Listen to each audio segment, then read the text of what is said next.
We ask you to mute yourself for now. There'll be plenty of opportunities to talk, but we have a lot of speakers who want to get through some good material and then have a robust Q&A at the end. You are welcome to put things in the chat. I'm going to be monitoring everything as we go.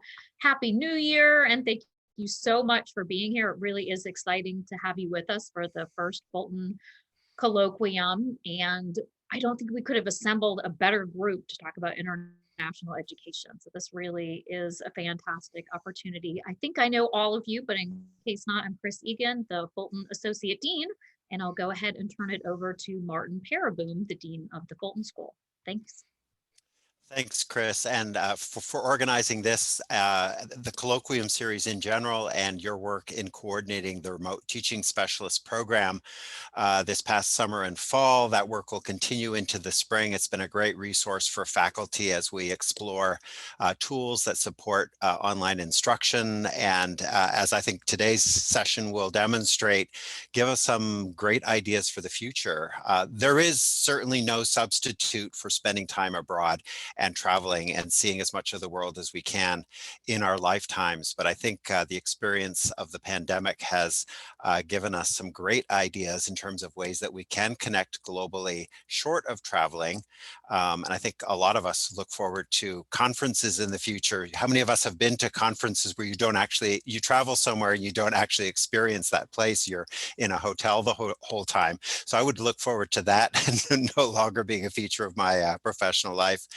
But there is truly no substitute for traveling and spending time abroad and truly experiencing the culture and diverse cultures and people of the world. But again, this pandemic has put us in touch with tools and creativity when it comes to connecting globally. So there's a lot that's been happening over the past semester. There's a lot that's coming up this semester, and the faces that I see around the room, if we can call us a room, is the Zoom room, is a nice indicator of great discussion to come. So with that, I'm going to turn it over to Brian Stiegler. Can I share screen? Okay, with me. I don't know if I'm so authorized. Well, You are. You should be. I don't see the option. Well, it's okay. That's not that important. I really want to get to the individual faculty members so they can share with you what they did this past fall. But just as an overview for this, everything we're about to hear, right? All of this was a response to COVID, right? How can we keep some sort of global learning happening when the plug gets pulled on the whole thing? So everybody that did something this fall put it together in the summer in the midst of everything else, right? And I just cannot overstate how above and beyond that all was. University of Maryland has been doing something like this for about 15 years. They have an associate director for globally enhanced courses. They have a full-time staff position just to support faculty to do this sort of thing. There's a link on the Study Abroad website, the Salisbury University Study Abroad website at studyabroad.salisbury.edu. That's now right about next to semester programs and everything else called globally enhanced courses.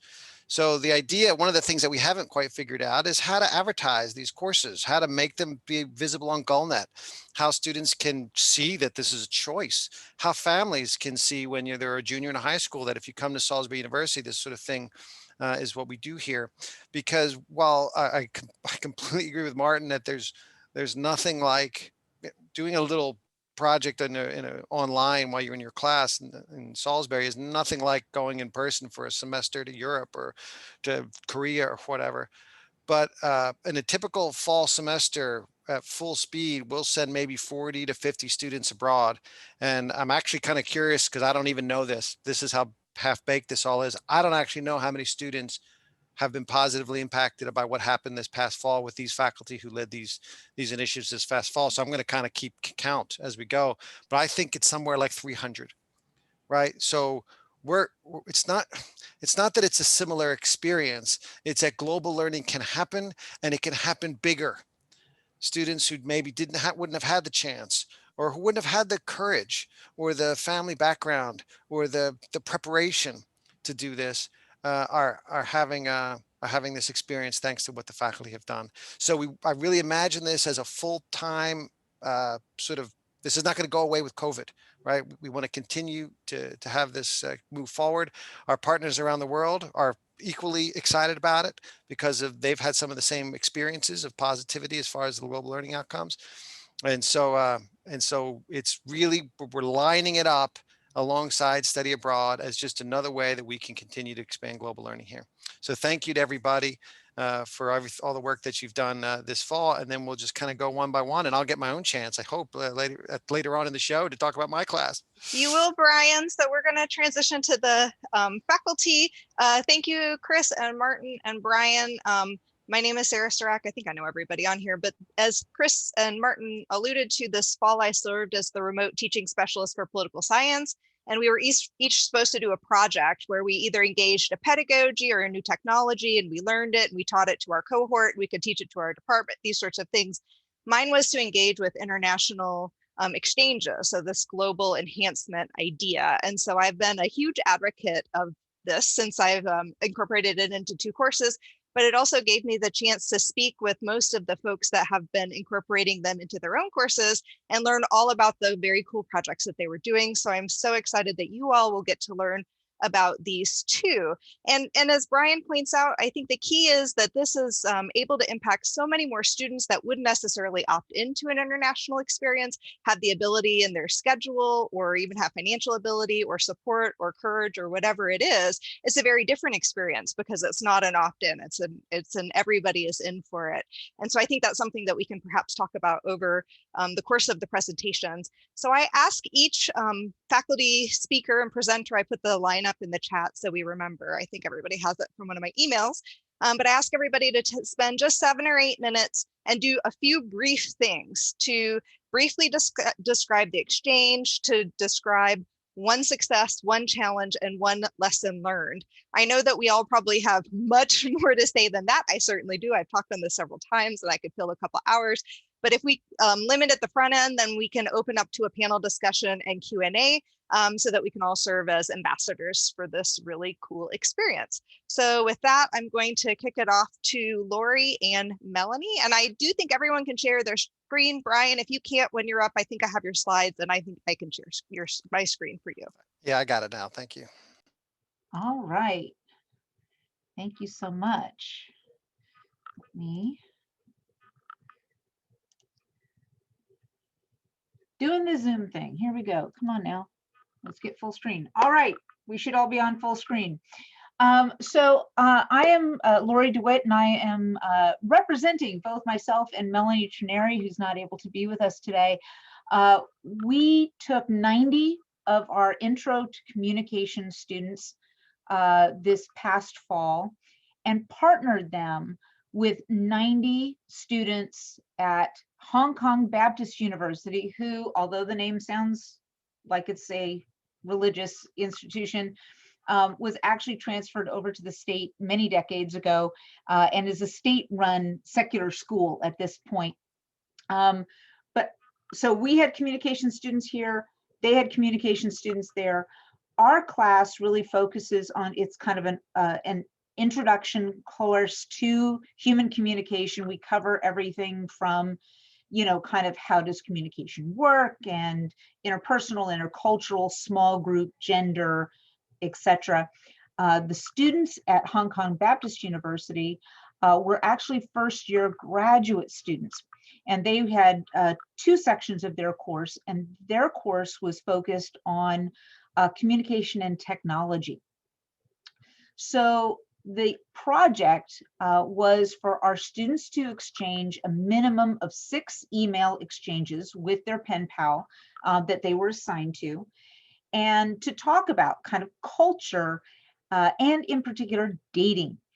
The reason that we focused on dating was because the students at Hong Kong Baptist University had a class project where they were actually designing a dating app for college students. And so this kind of informal data that they collected was used to inform that project for them. Our students were asked to share their experiences amongst their peers here and kind of talk and reflect about those things in small groups several times during the 2 weeks that they were in correspondence. And then to from my students in my section, I had them actually do a reflection paper at the end. Melanie actually had the students do speech presentations of their reflections at the end. So we asked them really to focus on these ideas of relational development and disclosure. And so these kind of theoretical constructs were the lens through which our students looked at this exchange that they had. So the thing that went really, really well is that the vast majority of the students made comments over and over again, like, I can't believe I have so much in common with this person who lives on the other side of the world. We like the same music, and they showed me a picture, and we both have dogs, and we both like this kind of food, and so on and so forth. And so there was a lot of enthusiasm about making connections. There were also a lot of really cool reflections from the students about how this experience made them think about their own culture. When you're asked these questions about, well, how do people date in America? And things like that, it really forced them to think about and analyze in a much deeper way than they are used to doing. In fact, many of our students, when reflecting on disclosure theory, said that they disclosed and shared more with their Chinese pen pal than they ever had with an American counterpart in their college classes. And we got to kind of unpack, well, why is that? What created that environment for you? The last thing that I thought was really, really awesome is that many of our students have continued these relationships.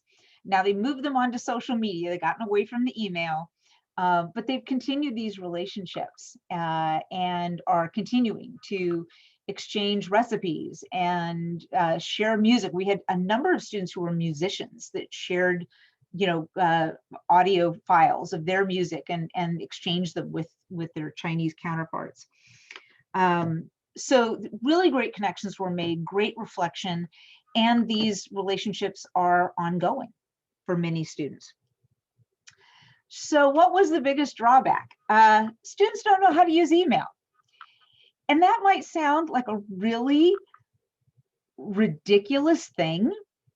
And when we started, we went through, how do you address an email to a Chinese person, with the family name first and so on. We went through those things. We gave them ideas for their first initial email to kind of get them started. But we never thought about explaining that you need to use full sentences and other conventions of grammar, which especially when you're communicating with somebody who English is not their native language, these conventions are really important because they're relying on these things. We also didn't think to talk about the etiquette of, what is the appropriate turnaround time? When you received an email, how long should it take you to respond? And there were problems on both ends of that. Either students were taking too long, or some of them were going too fast. And it was actually intimidating to their Chinese counterpart because the Chinese counterpart would send an email and bam, they'd get another one right back. So talking about that idea of, a 24-hour kind of period, we just hadn't thought to do that. We didn't think about things like that some students wouldn't know how to attach an image. What? But they didn't. We also didn't talk to our students about how to end an email chain. So you've had all these emails back and forth. How do you kind of get off the train? When it's time to be over, how do you gracefully back out of that? So there's a lot of these foundations that we didn't cover. We also found out that this was even more problematic for the Chinese students. Our students are expected to communicate with their professors through email. So there's still kind of a professional expectation in America of using email. Well, in China, we learned that even communications with professors have now gotten away from email and are now being done on WeChat. So it's kind of a glorified texting kind of environment. So this was a very different medium for the students to be communicating in. Now, our contact at Hong Kong Baptist University, Dr. Vincent Hung, basically said he still thought this was a really good idea for it to be in email, because if these students are going to get involved in any kind of international business or some other business context, learning these conventions is a really good thing. But it was very interesting to learn that even professional communication, Vincent's communications with his colleagues are now all done on WeChat, not email. So that was an interesting revelation. So I would say that our biggest takeaway is this idea of don't assume that they have these basic skills. You know, I got so excited with kind of this big idea of this assignment and working out the logistics of how are we going to communicate and what are the timing, and explaining to them the theoretical constructs and all of this stuff, that I really didn't ever sit down to go, wow, what are some of the foundational skills that these students are going to need to actually make this happen? And so I think that that's one of those things that I always need to remind myself of in any kind of assignment, but in an international situation, it is even more important to just make sure that the students have those basic skills so that they can complete the assignment. You know, as you guys were mentioning how, you know, this can be a gateway to international education, and I couldn't agree more. I think that students in my classes had a kind of a window into what would it be like if I was actually traveling abroad, or, you know, there are people that I could actually converse with and connect with. And I've often said that I wanted to be able to offer a study abroad with training wheels, you know, for young students, to kind of give them the taste and the bug that will hopefully inspire them. Many of the students that I've taken to Scotland have never been on a plane before.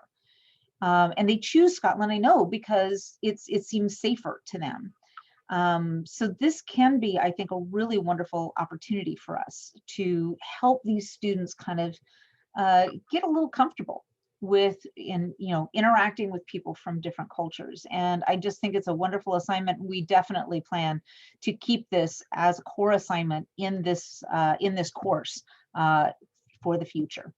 So thank you all.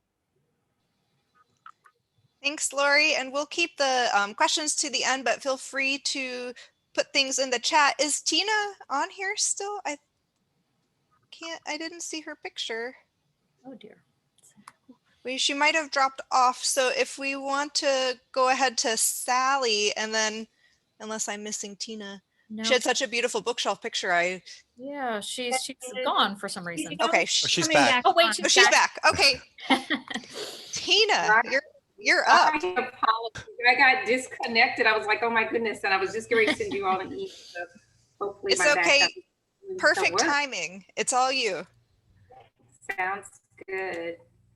So let me share my screen.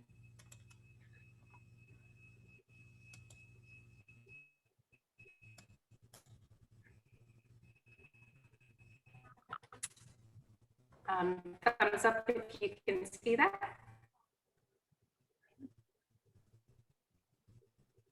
Yes. Can you all hear it?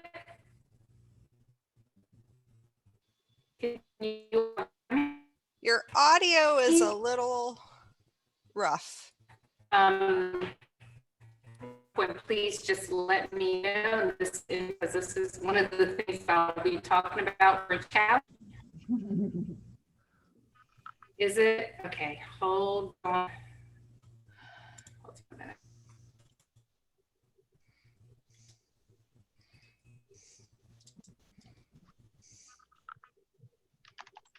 If you have a weak signal, you could try turning off your video and just doing audio. Sometimes that helps.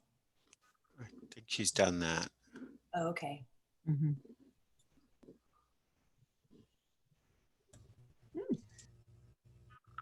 My apologies. Can you all hear me now? Can you hear me okay? Yes. Yes, Yep. better. Thank you.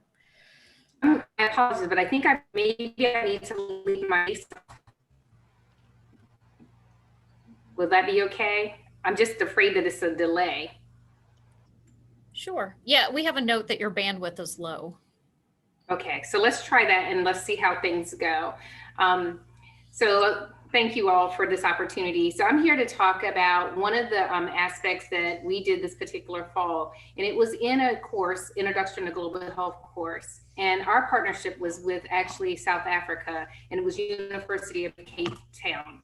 But here's one of the things I'll tell you. It's really important to make sure you do have a backup plan. So originally we were supposed to be connecting with University of Ghana and a couple other aspects, but unfortunately that didn't happen. For those that aren't familiar with the Introduction to Global Health course, it's really a unique course, primarily because not only is it an interprofessional collaborative approach, but it also is interdisciplinary. It's open to all students, primarily undergraduate students, not just students. And I think that's one of the nice aspects. But this particular fall, not only did we have nursing faculty, we had faculty from pharmacy at UMES. We also had a science writer who also is an expert in public health. And then with University of Cape Town, we had a physician. And some of the things that this particular course focused on was really a concept of global health and globalization. But not only that, we were looking at disease spread and control, but more importantly, looking at social aspects, looking at economic factors, also determinants of health. And so with that being said, I'm going to move forward because I think I've lost some of my time.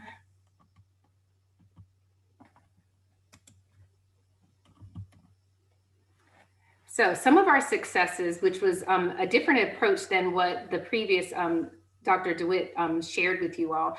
So this particular time, we were not able to have students from the University of Cape Town to collaborate with us. We just had a faculty member to come in to share experiences with the students, to have dialogues with the students. And what it allowed the students to do is gain a better global perspective.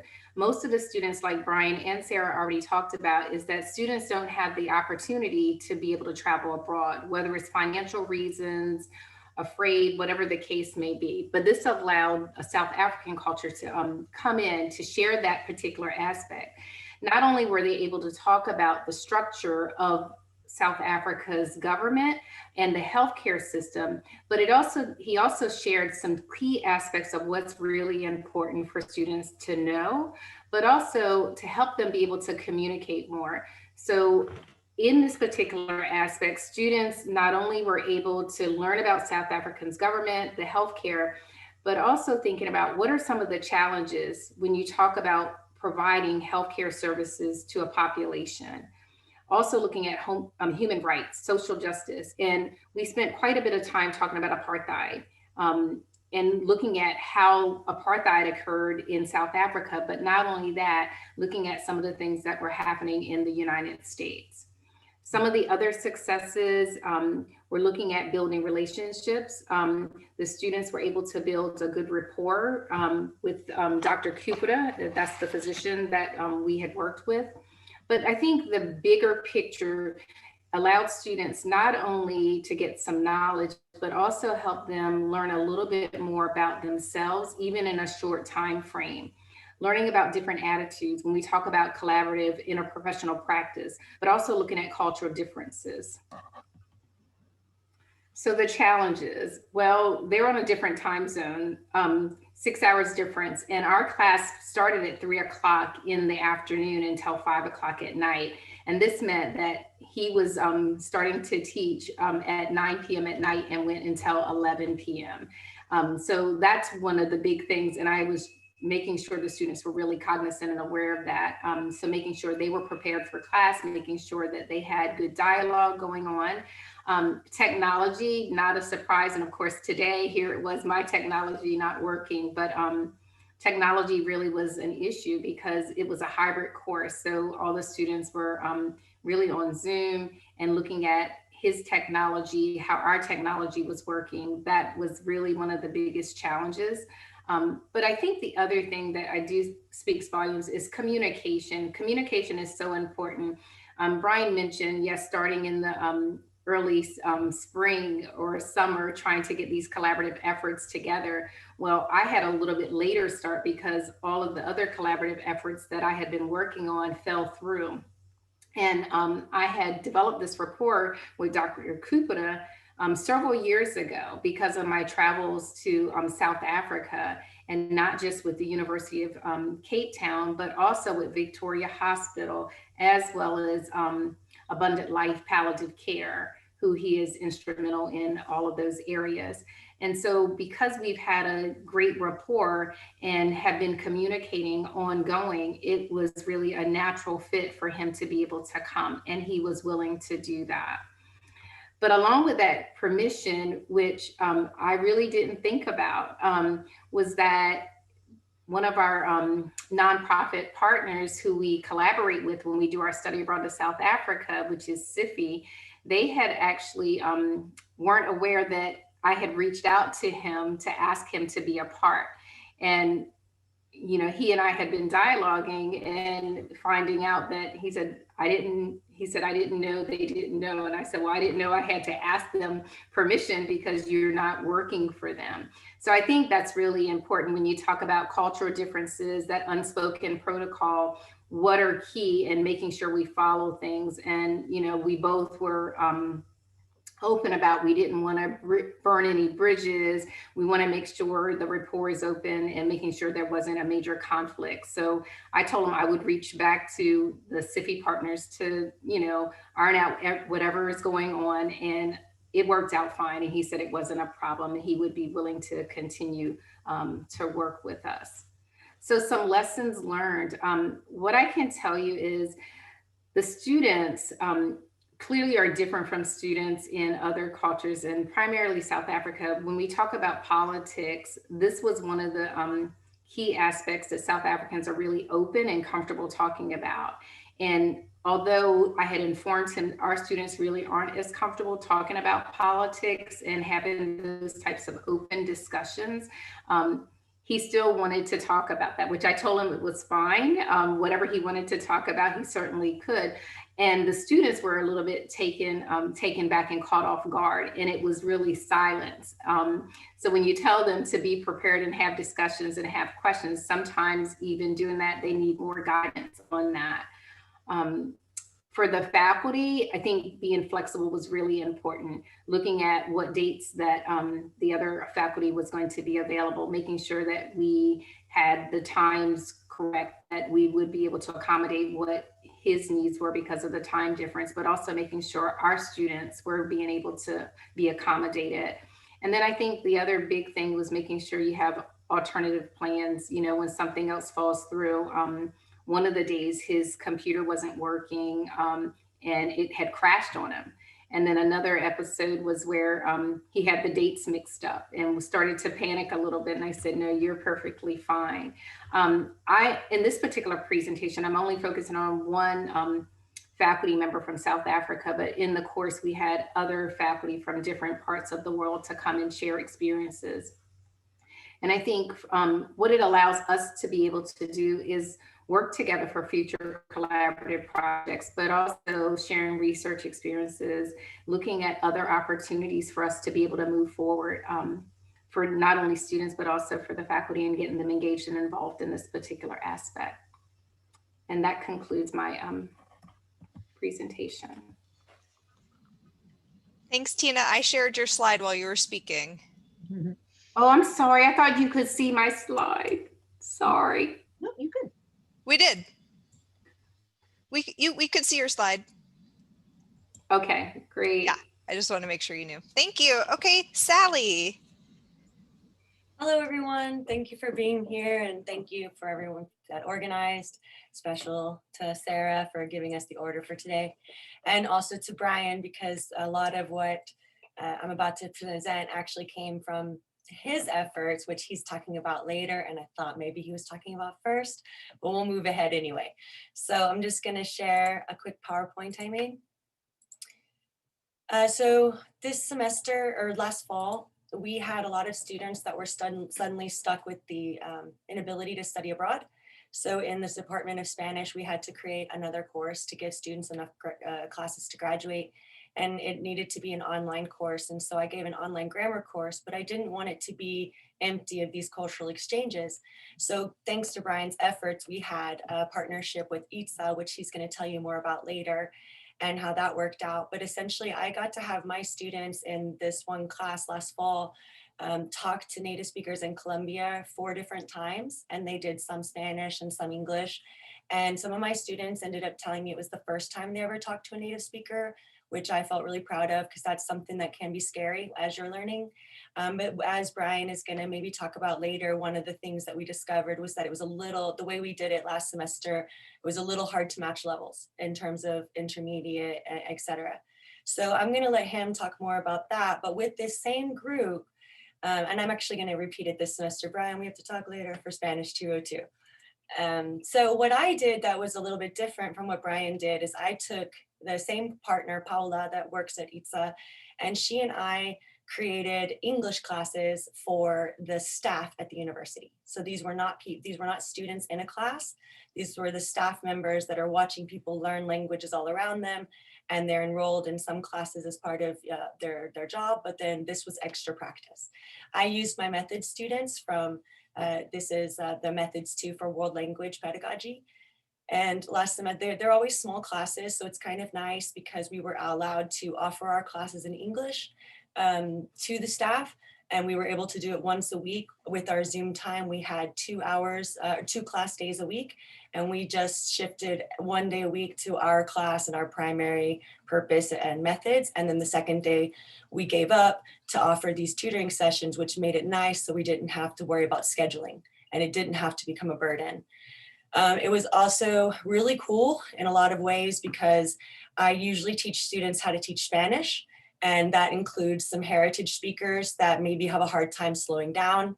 And that also includes some non-native speakers who sometimes don't have a lot of confidence in using their Spanish. And so doing it in English was really interesting just to flip and have that experience as a group. There were also cultural exchanges that were really neat. I learned that, or we all learned that in Colombia, the big day to give presents in December is December 7th. They call it the Day of Little Candles. And there are candles everywhere and people put them in their houses. And this is basically when the kids get their presents.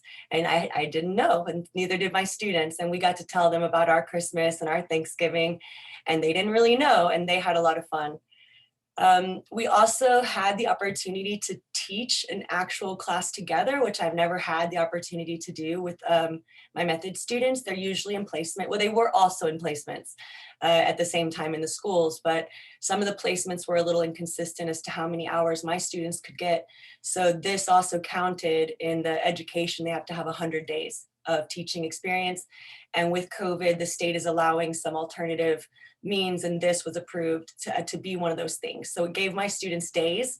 It also gave free lessons to a group of individuals in Colombia. And it was fun because we got to take turns, like each person made the plan, we followed it. And it also gave us a chance to concretely, whatever we had talked about Monday, let's try that on Wednesday. And it also, a lot of times when I would see a student not giving instructions well, I had a chance to jump in, whereas normally my role in the classroom is supervisor and you're supposed to stay very quiet and you have to wait till afterwards to say anything. But by being able to jump in and model, how do you get them to understand? I started seeing my own method students get better and better at prompting English in a real conversational format. It was quite cool.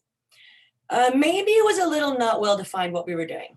Was it a conversation class? Was it a grammar class?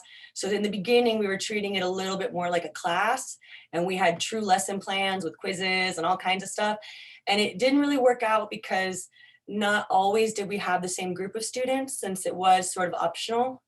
And then because it wasn't really part of a class, that made it hard. So, and also we forgot that when we changed hours, they didn't, and that was kind of a disaster in and of itself. And then when we changed hours, not everybody could come to the new time, but that's just a small thing. Now we'll remember in the spring, we change hours, that's going to affect things. But I would totally do it again.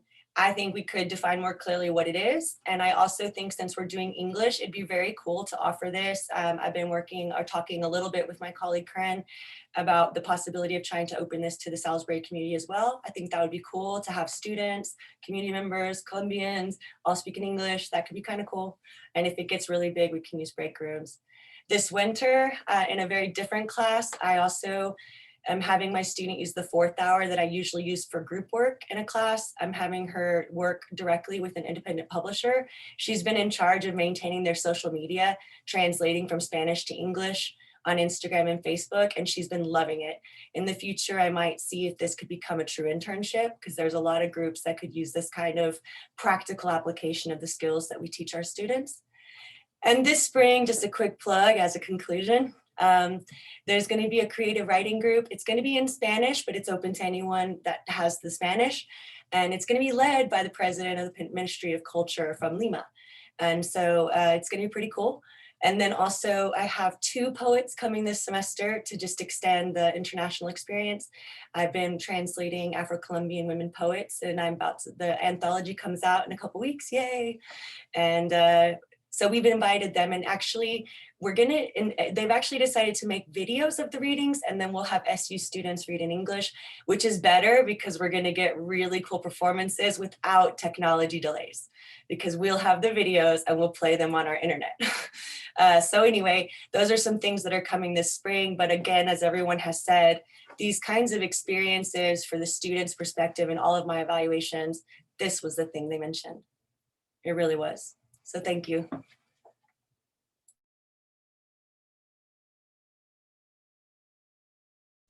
Okay, so I think Sarah suggested I should just follow. So since I work with ITSA as well.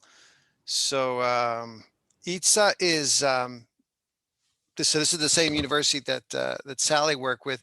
ITSA is the City University of Barranquilla, Colombia. So it's maybe important to note that it's sort of a CUNY type place, you know, like they have a day college and a night college, you know, striver type people, very urban, you know, a lot of low income folk.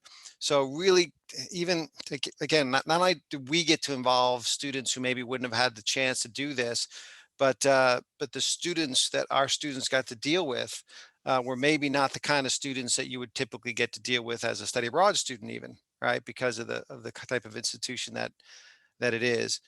So I did my project. I had 3 sections of 101, and then a you know, a mid section 300 level class. And ITSA has actually, they have 11 levels of English. And so that there's a lot of diversity there, and we'll talk about that in a minute. We had Zoom sessions that happen Wednesdays at noon and at 7 p.m. And actually, you know, again, the time changed, right? So we had to adapt to that time change. So I had about 70 students. They had to go 5 different times into this Zoom experience over the course of this semester. That was my obligation for the syllabus. Once they were in the space, and again, at each particular session, there was maybe 20 to 40 students total, some Colombians, some Americans, and we'll talk about that in a minute too. But then I broke the students up into breakout rooms of 5 to 8. And that was an interesting experience too, because it turns out that at least in this format, that the more people that are in a breakout room, the better it tended to work. And we'll talk about that in a minute as well. We did have suggested topics that the Center for Languages at ITSA came up with, and that I came up with based on our curriculum. But especially for the 101 class, that was a little bit hard, because in the 101 language class, the first month, they can't do much of anything anyway. And so it was harder in the beginning, but it got more productive actually a little bit as they moved on, which actually was one of the really profound successes of the experiences, how good the students felt about their Spanish, because they really began to see progress for themselves. And then in addition to my classes, again, what Sally did was a different thing. Like, she really took this thing and ran in her own direction. But there were another, I'm not even 100% sure, there were another, I think 6 or 7 or 8 Spanish sections who faculty sort of sent their students into the Rincon space. So that was the space that we had. So the success of the thing was just based on the language of the AAC&U Global Learning Value Rubric. And if you don't know this rubric, by all means, Google it. It's out there. It's public. There's a PDF. You can see it's really cool. But it's just a way of assessing what global learning happens. And then these are the categories. And then like any rubric that kind of goes from the basic up to the advanced, right? So benchmark 1 competencies are basic competencies. So the assessment instrument that I used was that my students had to go 5 times into this space, and then they had to write a reflection based on that. So it was a self-assessed sort of reflection. So based on what, and they wrote that in English. And based on what they wrote, I could see consistent benchmark 1 competencies on all of these different rubrics: global self-awareness, perspective taking, cultural diversity, personal social responsibility, understanding global systems, and applying knowledge to contemporary global contexts. In all of those contexts, I could see bench 1 competencies, even amongst the 101 students. It tended, and I mentioned this here at the bottom on the right here, it tended to come out in these types of systems and perspective, things like family, housing, economics, education, holiday calendars, diet, weather. These are the things you can imagine coming up in a pretty informal setting, but it's also, there's a lot of content in there. And so, I don't know, they would talk about the weather, because that was something our students learned to do, is talk about the weather. Well, then the Colombians, for example, I would pop into these little breakout rooms and just listen. And one of the students, the Colombian students, was saying how, because they don't have seasons there. Students are fascinated by that. Oh, there's no seasons, right? Well, but there are seasons, and there's a rainy season. But the students were reflecting on the fact that their parents talk about the rainy season in a certain way, but their lived experience about the rainy season actually isn't like that, because global warming has sort of changed the rainy season. Well, then all of a sudden, I'm reading in my assessments that the students wrote for me that the students are thinking about global warming and how it affects that community, which was really super interesting. All kinds of goofy things happened, like I don't know, numerous grandmas, sort of walked, behind the camera, that happens, that sort of thing, right? But that was super interesting to our students, not only because we got to meet grandma, but because grandma was there. And grandma was there because grandma lived in the house, right? Which then allowed for conversations to happen about who lives in your house. Oh, well, I don't actually live in and our students would say, well, I don't live with my family. I live in a dorm. Wait. So do you live far away? No, I only live about a half an hour from campus, but I live in the dorm. Wait, what? Right. So these sorts of things, and that then led into education. One of the interesting things was because this is a city university, a lot of the students were part of what we would call a sort of a dual enrollment program. So they were 16, 17-year-old students, right? Sort of freshmen, because they were kind of dual enrolling out of high school. Well, this was, again, we understand this as educators what dual enrollment is, but for the American students, this was a big thing, which led to a lot of conversations about high school and about college and how these systems work. So anyway, I found it super interesting how much positive came out of this. The other success I mentioned, because I'm about to say it as a failure as well, is I was absolutely stunned about how high risk of an emotional situation this was for our students. I would have no idea that Zoom would have been such a high risk emotional situation, but it was. The students were terrified to go into this situation. It was hard for them to talk. There were tears sometimes. I mean, it was really a profound emotional experience for them, which I think was a success, because then they felt really good about it afterwards. But it also went badly sometimes. People's feelings got hurt and they felt really frustrated, these sorts of things. There's a lot of emotion in it, more than I would have expected there to have been. The failures, really, a couple of things was this variance in communicative competence on both sides, right? Really high competence English speakers on the Colombian side and super low competence English speakers on the Colombian side, and vice versa with the American students and their Spanish. It was amazing in these bigger groups how, and this is why having breakout rooms of more like 7 or 8 seemed to work better, is how dependent it became on personalities. That even if you had really divergent linguistic competencies, if you had a good communicator in the group, a lot could get done. And if you had people who really were very common in their competencies and were quite good, but there wasn't a personality that could drive the thing, it didn't go so well. So that was sort of irregular. The technology was hard.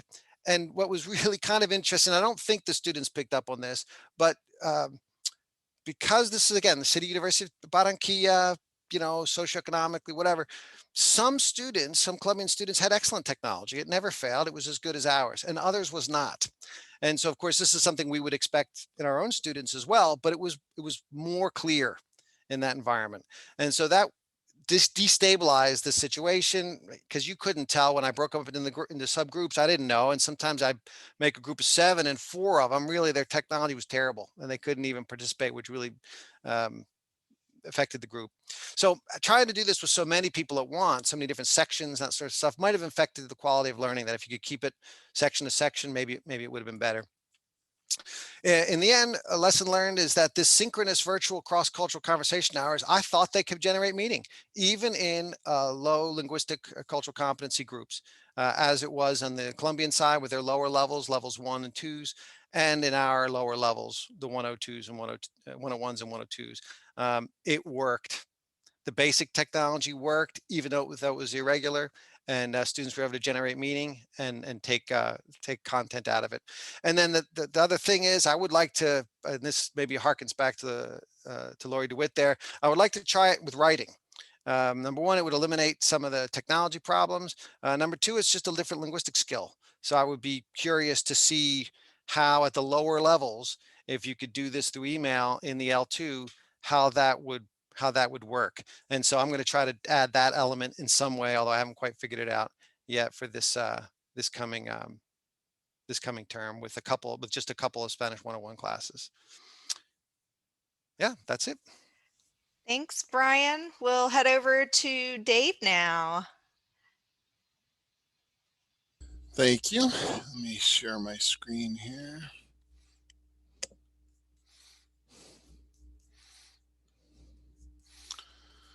All right. Can we see that okay? All right, great. So my first of all, I'd like to thank the organizers for this event. I really appreciate you putting all this together.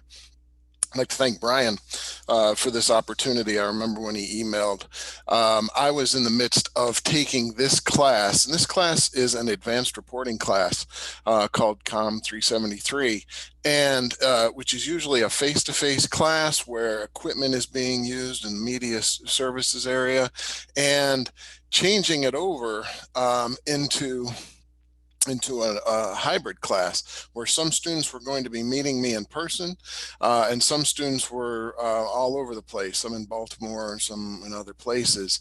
And so then when Brian offered this opportunity, I thought, wow, this is going to be a really interesting thing to do. And so I thought, well, you know, I think the big idea here is to sort of turn this into a final project for this class. And by the time the final project came about, it's a relatively small class. We had 11 students left. They were working with, I put them in teams. They were working with about 20 Hong Kong Baptist University students. I think Lori did a good job describing what Hong Kong Baptist University is, so I won't go through that again. But their goal was to produce a short documentary, and their challenge was to choose a topic that was relevant to both the United States and the Chinese cultures. And of course, COVID was the focus of everybody's life. And so so many of the topics were COVID centric. Now, just to sort of give you an idea, some of the team members were spread out over thousands of miles. Just in China alone, there were students on the mainland, and there were students in Hong Kong. And sometimes the distance between one team member, one Chinese team member and the other was something like 7,000 miles. And so it was really a challenge when you put these students together. And my students, of course, were separated by space as well, and so this was a real challenge for them. What happened was students pitched their documentary ideas. They gathered and chatted, usually using the WhatsApp. software, and they just decided on what they were going to do for a story idea, and then they pitched it during a pitch meeting to the entire group. All right, so all of the students in the Chinese class, which I think was over 50 students, and then my students as well, and we did that in a meeting in October. And then we got together, we convened again for a meeting in December where we showcased the final products. The short documentary topics I have listed here that my students, my Salisbury University students, worked in conjunction with the Chinese students were the impact of COVID on small business, adapting personal fitness habits to the COVID reality, COVID's impact on people in need, that tended towards the refugee situation in China, for example, and the immigration issue here. Dreamers, for example, was one way that we focused on that issue. E-commerce and the pandemic. So that was an organization that was actually thriving thanks to the pandemic. The COVID's impact on higher education. Hong Kongers for Trump, which both my colleague in Hong Kong and I loved that idea. We weren't aware of that subculture, and fad diets and some of the best practices. The students wanted to focus on the keto diet. These videos were ultimately aired on Hong Kong Baptist University site and also posted on YouTube. All right, some of this, the one success I think to take away from this is lasting friendships. I mean, students often, and I know this has been repeated, but talked about how they maintained conversations with their team members. They introduced themselves to other teams. Remember, I said this class was very large in China, probably 50 plus students, and that became important because I think these students have been living in this sort of sequestered environment. And I think people, they tended to believe that their suffering was individual, that this was something that was happening to them and not happening sort of globally. And so when they realized that this was a global issue, it really sort of made this a worldwide issue, and that a lot of the techniques that they are using to survive this pandemic are being universally attributed and universally used. It really helped to make them feel less lonely. I cannot stress that enough. I heard that repeatedly, that it made them feel less lonely. And I know that that this was sort of study abroad light, but I don't think it was. I think that this wasn't necessarily a gateway. I think this was an actual international experience. My students interacted with people from China and interacted in a very personal way with them, had to deal with some of the cultural realities of the Chinese culture in ways that they probably would not have even if they were there. For example, the media system. While during the semester, the Chinese government really cracked down on media laws in China. And so they had to think about how the reporting that they were doing could impact their team members.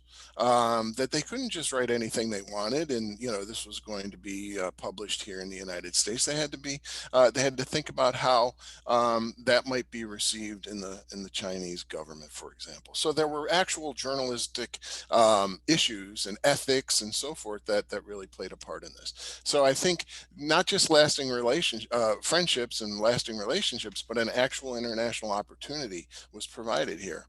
The challenges, I think, here were the time change. There was a 12-hour and then an 11-hour time difference. Now, I mentioned 2 meetings, one in October and one in December.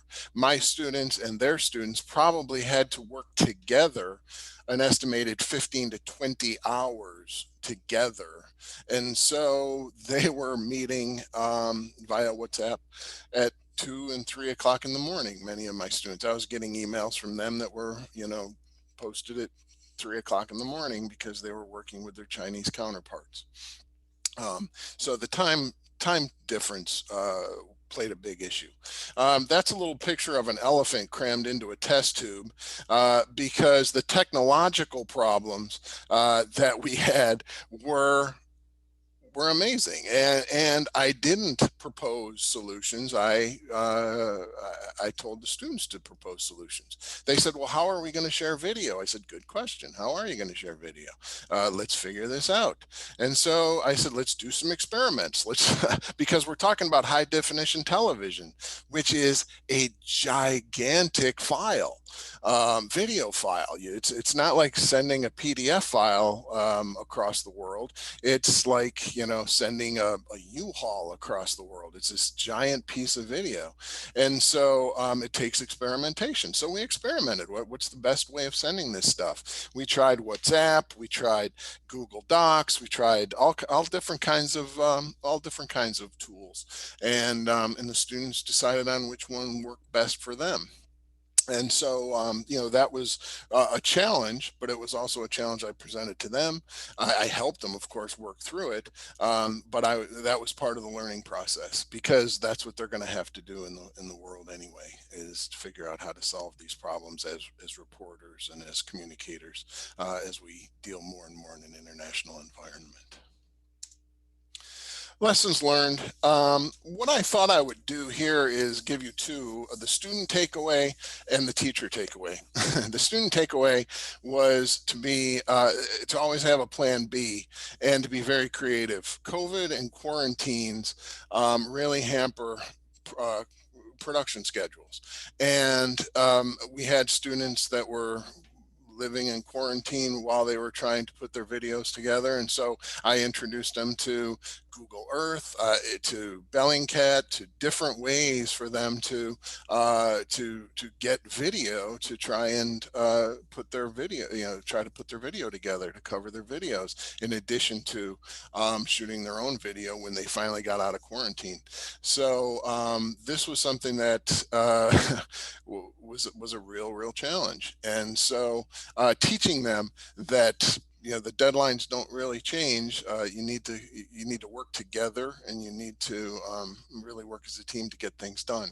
The other thing is I tend to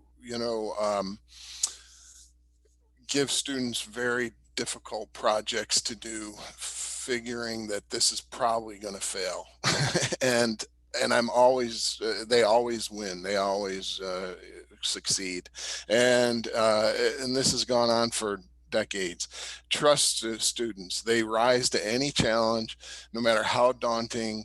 They get the work done. They do it, and they do it happily, and they're proud of themselves when they do it. And I'm the first one to applaud them and to tell them I had nothing to do with this. It was all them, and it was absolutely true. I had nothing to do with it, and it was all them. So it's that is, it's all to their good. So, I'm probably a little short on my time, but that's okay, because I'd love to get to your questions, and I'm sure everybody has other questions for everybody else. So thank you very much for listening. Thanks, Dave. That was great. I know that you've been listening a lot, so I'm just going to be really quick, because I do want to share a couple things that I learned, and then we'll get to Q&A. I don't like to do things small. I like to go big. So I paired two classes in 2 different levels with 2 different professors at ULACIT in Costa Rica, with a language I don't speak. Even though everything there is in Spanish, that is not my background or international focus or area or anything like that. You can see here I paired my 101 with an international relations class. So technically we weren't, it's a little different than just straight poli-sci, which mine was, and my environmental policy class with a cater type class. So this was also an interdisciplinary collaboration for our students as well. It was great. we did a couple different things. I have Maria on the top and Tiamika on the bottom. These were my colleagues. We now WhatsApp and chat all the time. Maria and I have conversations about elections and politics and whatnot. So I have developed some really nice collegial connections during this COVID time where we're not going to conferences and seeing people. So it was really fun. And in both groups, or in both classes, we did small group cultural and political exchanges and faculty guest lectures. So they came and lectured on their expertise, and I lectured on my expertise in their classrooms. We built that into the syllabus. And then with the lower level class, we did 2 synchronous current debate discussions. And in the upper level class, our students did small group discussions and then reflected on course material. So that's what we were going with there. For our success, I think thinking about the course learning outcomes really did help to shape what I saw as success. These quotes and pictures that you'll see in here are all used by permission from my students, which was another thing I had to get because I had all this great information, but I wanted to be able to share it out. So I needed to talk to my students both here and abroad to be able to do that. But sometimes when I was wondering, is this like working well? Are students getting things out of it? When I could think about lining up what we were doing with the course objectives in terms of the learning objectives for this particular thing, I think that it really did help a lot. And students very much loved talking about the election and politics with students in Costa Rica. They realized that people in other countries know way more about politics than they do about politics in the United States than they know. So it was just this very, very interesting, super interesting conversation to be able to have these over the course of the semester. The challenge, coordination, student schedules, time changes, the time falling back in terms of the time difference when we're no longer 2 hours apart, we're 1 hour apart, faculty schedules, class meeting times that don't line up, all of these sorts of things, especially technology and where to engage. I'm a big advocate of like encouraging students to use SU platforms for their own personal safety and data safety, but WhatsApp really just is easier. They did end up using Zoom. I let them know that they could use only university applications if they wanted, but I also said, you know, it's up to you all to figure it out. So do what you can, but here's why you might want to consider using these different sorts of applications. And in terms of lessons learned, starting early and being ready to adjust is key. So both of these exchanges, I'm working with both faculty this spring, and we are really excited to be doing exchanges this spring because we learned a lot from how we work together, how our students might work together, and how we need to be designing and redesigning our course assignments. But also we had to kind of roll with it. And I do not like to do that. I like to tell students up front, this is what you want, or this is what I want you to do. This is what you have to do. These are the deadlines. They won't change. Of course, we know with COVID times and remote teaching, that is like not possible in a lot of ways. But I'm always, my pedagogy is to be very, very open with my students and say, this is why I'm teaching in this way. And so with this project, I said, we've never done this before. We're trying to figure this out. I need you to tell me what we need to do better or how to improve it. And the students absolutely loved it. They really loved giving this feedback. They loved participating. And in the course evaluations, well, I think I gave phenomenal lectures. This was the favorite part of their course. So I'm delighted, just like other folks were saying, they're continuing these conversations. But the feedback that I had was so amazing that I would send Brian these like emails of like, this is what they're telling me, because it's something that I could never reproduce in a classroom. And really my goal was to figure out how to replace my 4th credit hour civic engagement, my traditional civic engagement experience, with a 4th credit hour enhancement. And this was phenomenal. And I'm going to keep using this type of 4th credit hour enhancement because it just works so well to get students to think and engage in very, very different ways. So. Okay, but with that, I'm going to go ahead and open it up for questions. We can put them in the chat. I see that Dave shared the videos. I can't wait to watch those. Are there other comments from the panelists too? We can start wherever we want. And Dave, can I check? Your list doesn't start with A. Did you leave some out, or does it start? Yeah, I left a couple of them out of there. Okay. These are the ones that probably they were still making some edits and stuff. So these are the 4 that I think are, so 1, 2, 3, 4 that I think are probably the best represented. Yeah.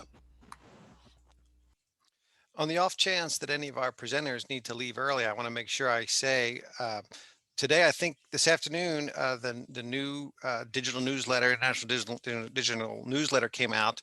So if it's not in your email box, look in your trash bin there, you know, whatever spam goes, it's there.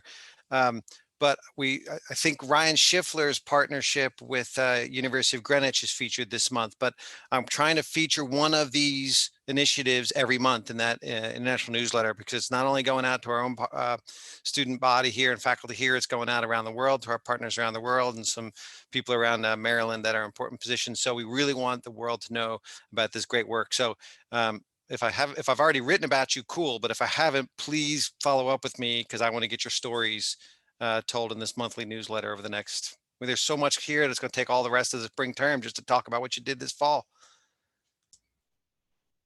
I'll just jump in with a quick comment, since everyone, I think, mentioned the time difference. You're not going to get much sympathy from Meredith. Meredith was on the call earlier. We've been doing the CAST discussion with our partner institution in Ahmedabad, India, where the time difference is 9.5 hours. There's actually no way to figure out what that actually is.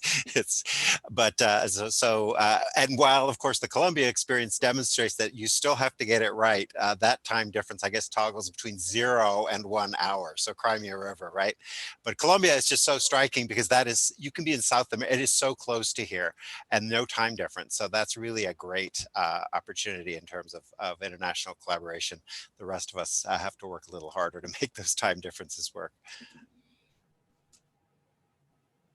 I'll just say thanks for inviting me. I really enjoyed hearing about all of this, and I think they all sound terrific, and I'm hopeful that you can continue doing these types of things. You know, I really hope that we're back to more normal next fall, but I think this has got such great value and flexibility. And the reality is, as a public comprehensive institution, there are students of ours who are never going to have the money for a plane ticket, although we'll keep working on trying to grow an endowment for that. But this just provides an incredible opportunity to connect, and maybe that would spill over into research as well as just the instruction. So thank you all for your extra efforts. It's just really cool stuff. I would follow up on what Dave said too, that if for faculty who have led groups of students abroad, you guys know what this is like, that you could take students in person all halfway around the world, and it's hard to get them to talk to anybody besides the girlfriend next to them, right? I mean, it's really hard to get them out of a bubble. And one of the things that I found so amazing about the Zoom experience with the Colombians, I think it's what Dave was suggesting about his experience with Hong Kong Baptist, our students were absolutely terrified. If all of a sudden you're in a breakout room with 5 Colombians and you, dang, there is no place to hide. And you got to talk to them, right? And you got to talk to them in Spanish. Oh my God. I've taken students to Ecuador and to Spain. They've spent a month there and never talked to anybody in Spanish, you know, because you can avoid it in a study abroad experience. And I think in some of these experiences, they were so personal that it really was a profound learning experience for them, even though there was so many elements that you would get out of a study abroad experience that were not there. That was really, I thought, profound. Brian, I would just add, in addition to that, I found that the students were a little bit more comfortable to put something in the chat when they didn't want to ask the question or say it out loud.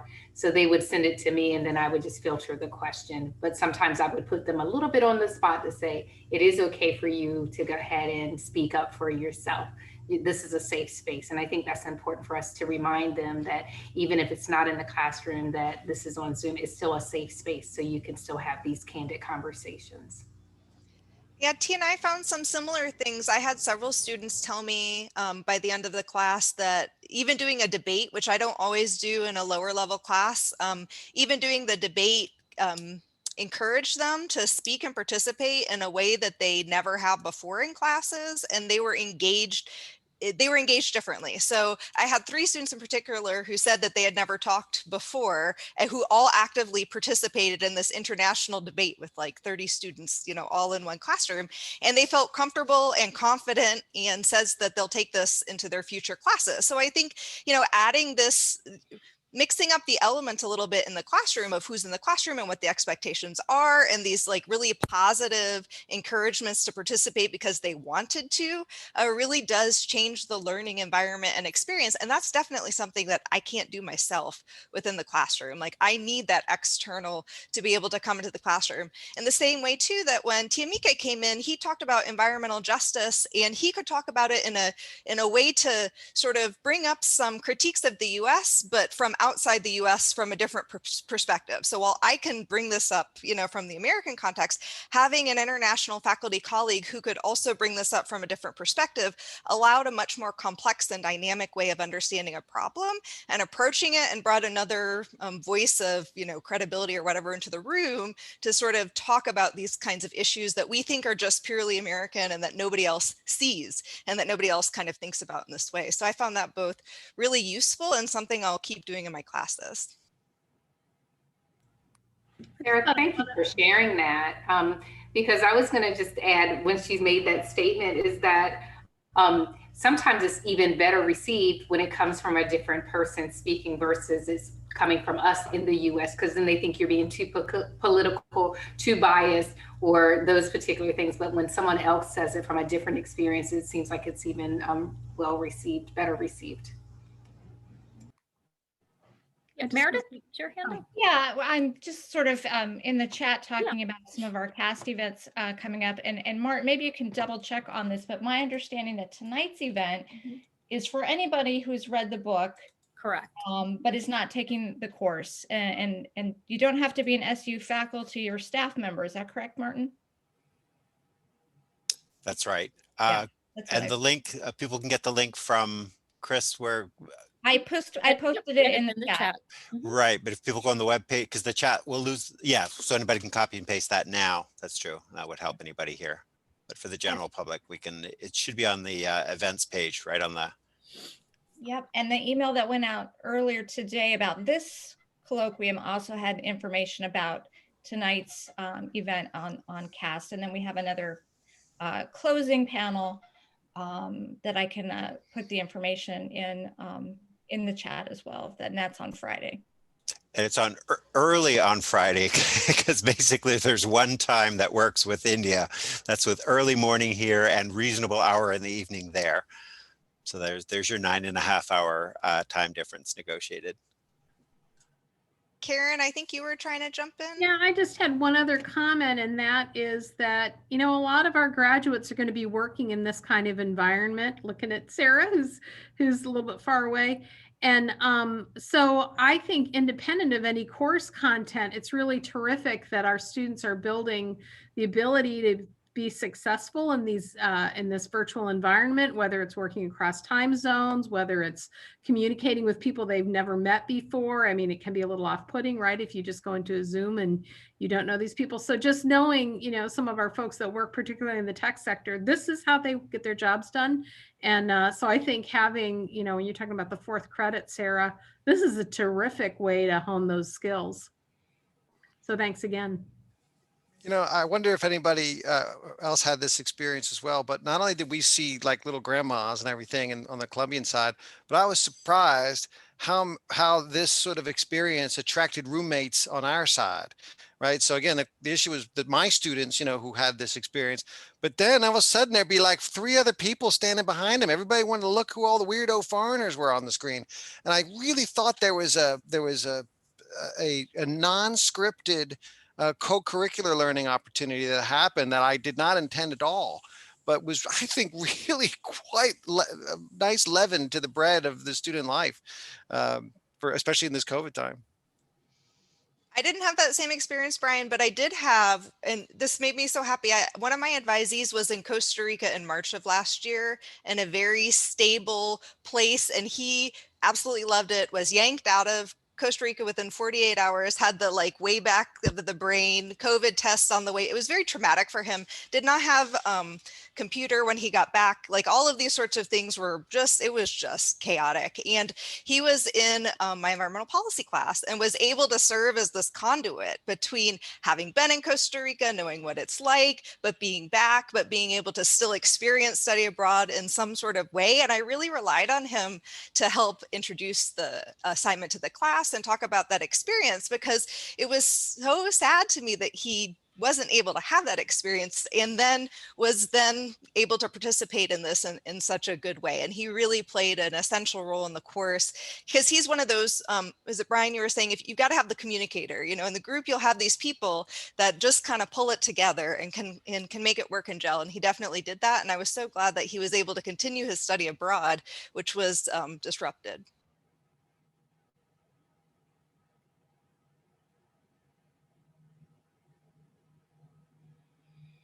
Who else has a question or a comment?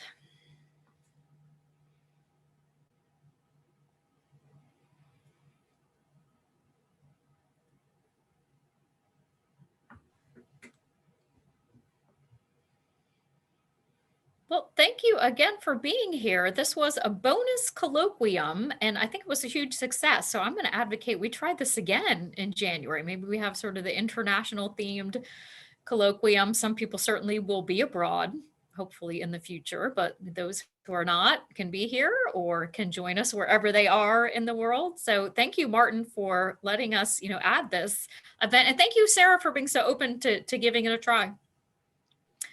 Martin, is there anything else that you want to share before we close? No, just that as noted in the chat, there are opportunities to talk about CAST tonight if you've had a chance to read that. I'm kind of thinking, the wheels are always kind of turning here a little bit. I think a lot of us are reading a lot of books about racial justice and anti-racism. So I'm kind of thinking about that as a possible way for us to interact over the course of the spring. Maybe we want to try something similar with Ibram Kendi's How to Be an Anti-Racist later in the semester. But any good ideas you've got, send them our way and we will try them. And Mo has posted, the library has the ebook, right?